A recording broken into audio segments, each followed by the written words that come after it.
அன்பு மாணவ செல்வங்களே, கல்வியாண்டின் முதல் பருவம் முடிந்து இரண்டாம் பருவத்தில் உங்கள் அனைவரையும் வரவேற்கின்றோம்.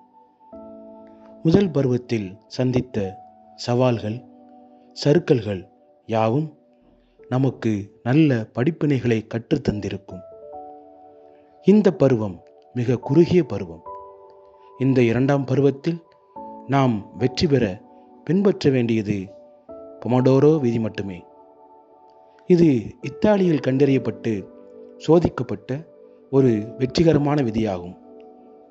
இந்த விதியின்படி நீங்கள் ஒவ்வொரு நாளும் படிப்பதற்காக ஒரு அட்டவணையை உருவாக்கிக் கொள்ளுங்கள்.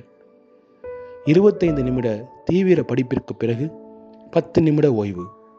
இப்படியாக மாலை 6 மணி முதல் 9 மணி வரை உள்ள நேரத்தை நீங்கள் பயன்படுத்தி கொண்டால் எவ்வித பதட்டமுமின்றி தேர்வுகளை எதிர்கொள்ள முடியும்.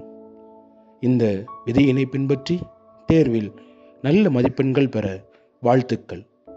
தொடர்ந்து உழையுங்கள். வாழ்க்கை வசப்படட்டும்.